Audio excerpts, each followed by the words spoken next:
So in section 6.1, we're going to be talking about the library functions and transformations. We're going to be hitting SLO number 3, applying graphing techniques. And these are the module learning outcomes we're going to hit. Analyze the graphs of basic functions, applying vertical and horizontal translations to functions, apply vertical and horizontal shrinking and stretching to functions, apply reflections across the x and y axis to functions, summarize transformation of the graphs, graph transformations of functions, and construct the equation of a function given the graph. So what we're going to first do is take a few minutes and review how to graph a linear equation. Now, we have a couple ways we can do this. We can do this by point plotting. So what some people like to do is find the x and y intercept, kind of like we did back in chapter 5. And you can then plot those points and draw the line through it. If the other way to do it is if your equation is solved for y, the equation will be what's called in slope-intercept form. So the slope of a line is a measure of steepness of the line if x1, y1, and x sub 2, y2 are 2 points on the line. Then the slope m is defined as the rise over run. It's change in y over change in x, or y2 minus y1 over x2 minus x1. If my linear equation is solved for y, then the graph y equals mx plus b has a y-intercept of 0b and a slope of m. So b here is the constant term, m is the coefficient of the x term. We graph the function by first plotting the y-intercept. Think of b for begin. That's where you're going to begin your graph. Then you use the slope, m for move, to rise the number of units in the numerator from the y-intercept and then run the number of units in the denominator to generate the next point. We can repeat this step to get a third point and then draw a line through the points. So for example, if we're asked to graph the following functions, and then we're also going to find the domain and range. If I'm trying to graph this, I can look here and I can see that I have a 2 in front of the x. So my slope is 2. And I'm going to rewrite that as 2 over 1. So that gives me rise over run. Rise 2 for every unit I run 1 to the right. My y-intercept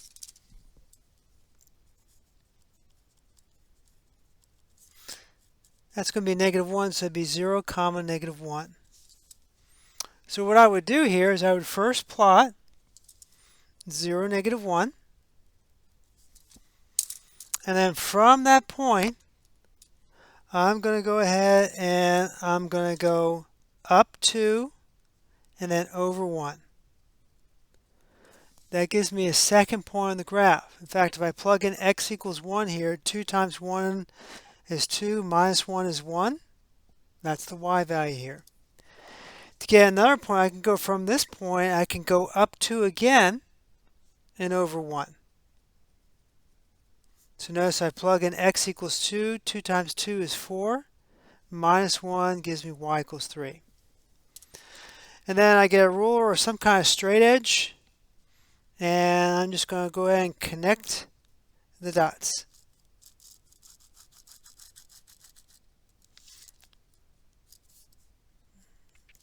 And that will give me my graph.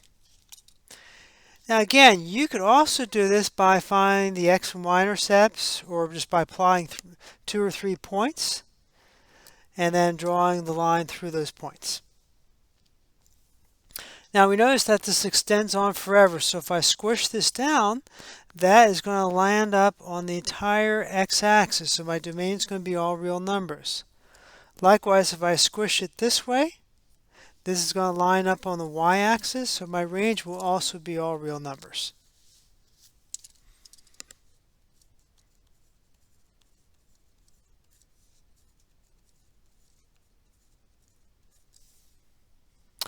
So let's go and try the next one.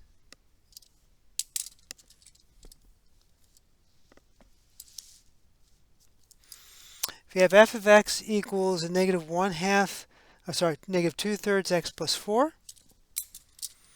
My slope is negative 2/3. I either need to put the negative with the 2 or the 3, so I'm going to put it with the 2. That means I'm going to go down 2 for every 3 units I go to the right. My y-intercept is the point 0, 4. So I'm going to go ahead and plot 0, 4. That's where I begin.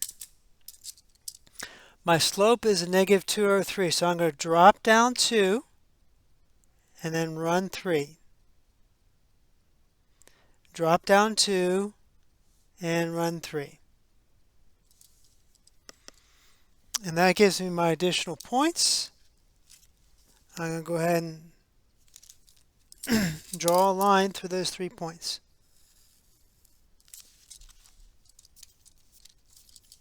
I don't know what that is.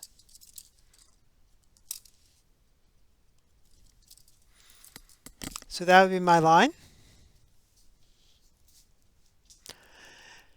And then same thing as the last one. Notice this extends on forever. So if I squish it down, it will line up on my x-axis, so my domain's all real numbers. Likewise, if I squish it this way, my range will also be all real numbers.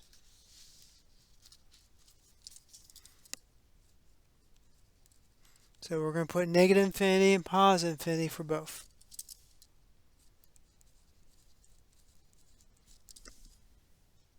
Now, just an aside here, you can kind of tell on this one that the the x-intercept is, looking down here, is 6, 0. Now, they didn't ask for it in this problem, but I'm just going to note it here that the x-intercept is 6, 0. And looking at this one, my x-intercept, I haven't drawn this line, that it's a little bit shifted off, so it should be here at 1/2. So my x-intercept would be 1/2, 0.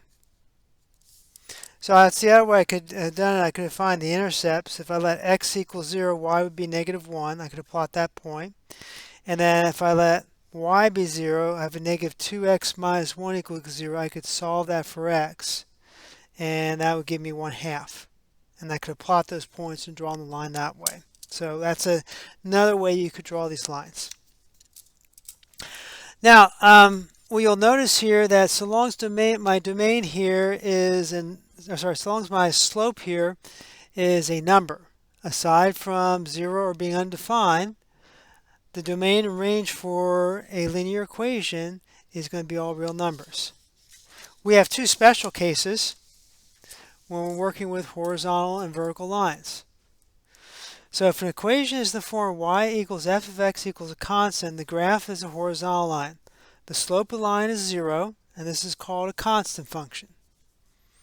If the equation is form of x equals constant, the graph is a vertical line, the slope of the line is undefined. And you want to note that this is not a function, because it would fail the vertical line test. So here we got graph the following equations, find the domain and range, and also state the x and y intercepts. So here we have y equals negative 3.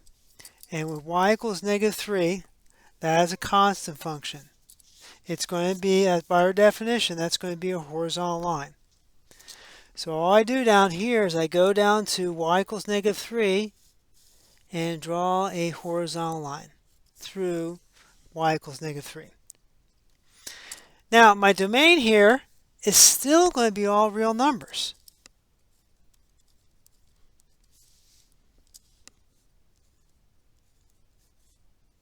But my range here, well, the only y value you get out of this function is negative 3. We have to write this using set notation, so I'm going to use curly bracket negative 3. Now notice that this horizontal line does not intersect the x-axis. In fact, a horizontal line will never intersect the x-axis unless it's the equation y equals 0. So for my x-intercepts, they're going to be none. My y-intercept here is negative 3, so I just write that as 0, negative 3.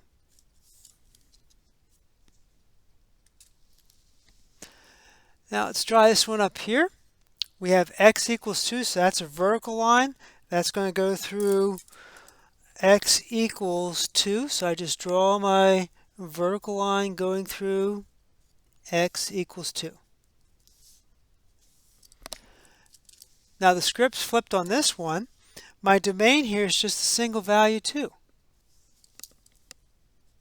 Remember, this is not a function because it would fail the vertical line test. I have an infinite number of points on this vertical line. My range here, well, if I flatten this out here, it would hit the y-axis, which will give me all real numbers. This case, I have an x-intercept at 2. So my x-intercept would be 2, 0. And notice my graph does not intersect the y-axis anywhere, so there would be none we'd write down for the y-intercept. So that's a quick review of how to go through and graph linear equations.